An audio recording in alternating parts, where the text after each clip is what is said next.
हरे Krishna guys, कैसे हो आप सभी। आई होप आप सब बहुत अच्छे होंगे।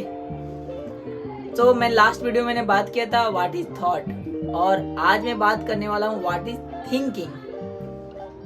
थॉट और थिंकिंग में बहुत बड़ा डिफरेंट है और बहुत बड़ा गैप भी है जो हम समझ नहीं पाते एक्चुअल। और अगर आपने मेरा व्हाट इज थॉट पे वीडियो नहीं देखा है तो प्लीज जाके देखो, या किसी का वीडियो देखो ले, उसके बाद थिंकिंग पे आओ, क्योंकि आपको तभी अकॉर्डिंगली समझ में आएगा।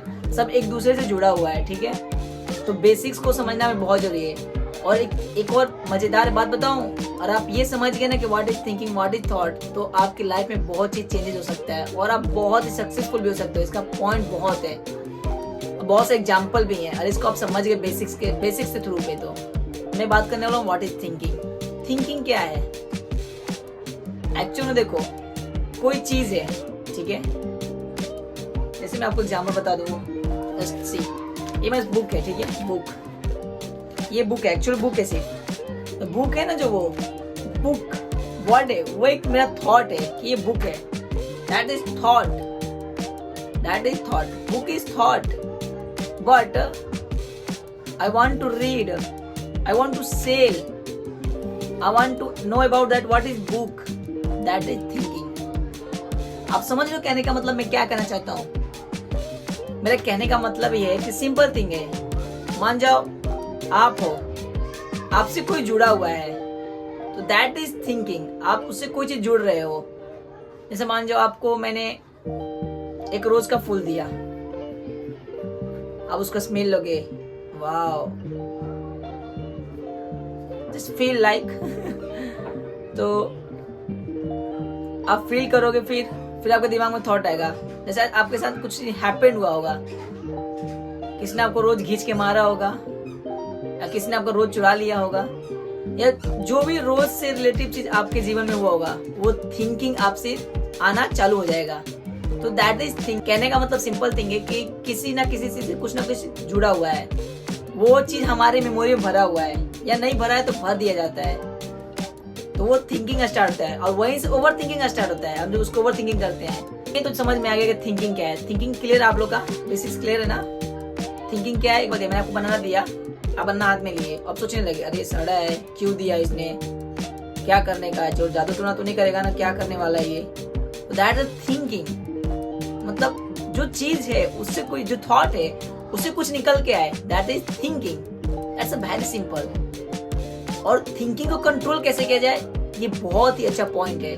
और राइट डायरेक्शन कैसे दिया जाए, ये भी अच्छा पॉइंट है। तो पहले मैं बताता हूँ थिंकिंग कंट्रोल कैसे किया जाए। थिंकिंग कंट्रोल करने का सबसे बेसिक थिंग है कि आप अपने आप को नोटिस करो वो चीज को। जैसे मैंने आपको बनाना दिया, तो आप सोचने लगे अरे ये मैं क्या करने वाला है, साथ क्या होने वाला है, खराब तो नहीं, सड़ा तो नहीं है ना। सिंपल सा थिंग है, बनाना मैंने आपको दिया, तो आप निकाल के खा के देखो ना, एज इट इज देखो ना। आप, एक बात बोला गया है थिंगों को एज इट इज देखना। कोई भी चीज है उसको एज इट इज देखना, तो आप थिंकिंग से बच सकते हो।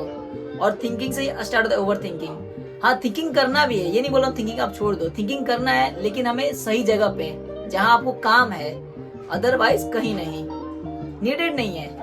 आप करते हो तो वो फिर ओवर थिंकिंग में एड होता है और आपको फिर वो प्रॉब्लम देता है आगे चल के। तो सिंपल सा थिंग समझो कि आपको थिंकिंग को कंट्रोल कैसे करना है। कंट्रोल करने का एक ही तरीका है कि आप उसको एनालाइज करो। और आपके पास ऐसा बुक है, एक काम करो, आप पर डे का एक शेड्यूल बनाओ, ठीक है। आपको क्या करना है, उसमें 5 थिंग ऐड करना है, ठीक है। तो जैसे मैंने ऐड किया है 5 थिंग, आप देख रहे हो मेरे पेज में। ये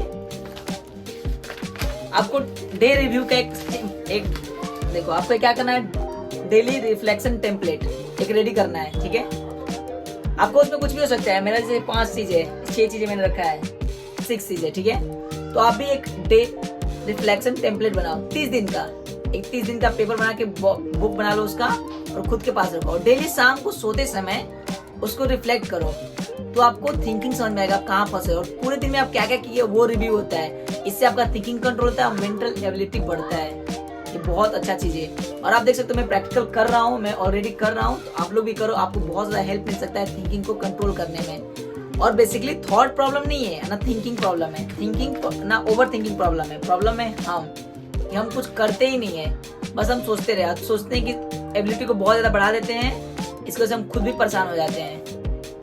जैसे तुमको एग्जांपल, तुम्हारे ही लाइफ से एग्जांपल देता हूँ। चलो, मान जाओ आपका जॉब लगा है, आपको मंथली अर्निंग 30,000 है और आपका खर्चा 40,000 है, और आप सोचोगे 10,000 ऐड कहाँ से करो, तो 10,000 ऐड करने के लिए एक्स्ट्रा आप बहुत चीज सोचने लगोगे।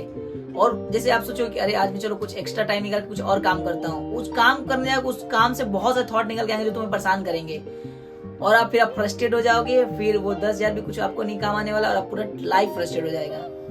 तो सिंपल सा थिंग रखो, एकदम सिंपल थिंग, कॉम्प्लिकेटेड बनाना बिल्कुल जरूरत नहीं है, एकदम सिंपल थिंग फॉलो करो। और जितना हो सके डे रिव्यू करो, डे रिव्यू बहुत इंपॉर्टेंट है। अगर आप day review per day start कर दिए ना तो आपके लाइफ में छोटे छोटे चेंजेस होना स्टार्ट हो जाएंगे। और हम गलती यही पे करते हैं कि हम बिग बिग चेंजेस करने चल जाते हैं। जरूरी है कि हम छोटे छोटे चेंजेस पे काम करें। और आपको ज्यादा हेल्प करेगा संदीप मेसोरी सर का वीडियो, अमोक किल्ला प्रभु जी, उनका बहुत अच्छा वीडियो आपको बहुत ज्यादा हेल्प करेगा।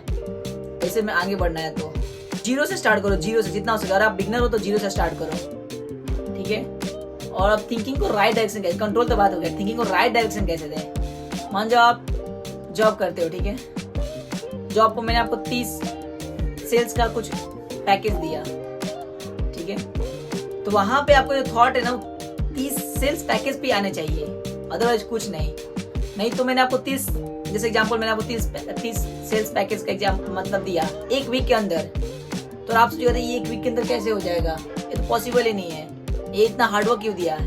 ये बैड थिंकिंग, ये रॉन्ग डायरेक्शन है थिंकिंग का। आपको राइट डायरेक्शन लाना है तो ये थिंकिंग का है कि आपको साथ में वर्क मिला है, मतलब सोचना पड़ेगा कि इसको मैं फाइंड आउट करो ना क्या राइट डायरेक्शन है। निर्णय है कि आप कैसे फाइंड आउट करके सेल करते हो। इंपॉर्टेंट है कि नहीं सेल हुआ, इंपॉर्टेंट ये भी नहीं कि सेल नहीं हुआ, इंपॉर्टेंट है कि आपने क्या राइट थिंकिंग में काम किया। राइट डायरेक्शन यही है कि आप उसको फाइंड आउट कैसे कर रहे हो। राइट डायरेक्शन उसी को बोलते हैं जब आप कुछ फाइंड आउट करते हो, खुद को एनालाइज करते हो, वही है राइट डायरेक्शन। और आप कुछ फाइंड आउट कर रहे हो, क्रिएटिविटी कर रहे हो, उसमें जो नेगेटिविटी आ रही है वो है बैड थिंकिंग। और थिंकिंग एक्चुअल समझो तो बैड नेगेटिव कुछ नहीं होता है, जो हम जैसा रिस्पॉन्स करते हैं। एक और बात है इसमें समझना बहुत इंपॉर्टेंट है, थिंकिंग कभी बैड और गुड नहीं होता है, हम जैसा बिहेव करते हैं वो बैड होता है। तो जैसे मैंने आपको एग्जांपल दिया है, साथ ही वर्क कंप्लीट करता है, आप बिहेव करोगे कैसे हो सकता है, तो मैंने इसको फील किया बिहेव कैसे हो सकता है, रिएक्शन ही मेरा खराब है, तो थिंकिंग तो ऑलरेडी खराब हो जाएगा ना, राइट है। मैंने रिएक्शन ही खराब दिया है, उसको एक्सेप्ट ही खराब किया, और मैं वही करता हाँ I am do that's a right thinking, तो मैं और एक्सेप्ट किया साथ ही में करूंगा तो दैट्स अ राइट वे, तो मैं राइट वे में जाऊंगा। सो गाइज आज के लिए बस इतना ही, वीडियो बहुत काफी बड़ा हो चुका है। सो गाइज आपको वीडियो पसंद आए तो प्लीज लाइक सब्सक्राइब और कमेंट करो और शेयर करो, और चैनल को सब्सक्राइब करना बिल्कुल ना भूलो। हरे कृष्णा, मिलते हैं नेक्स्ट वीडियो में।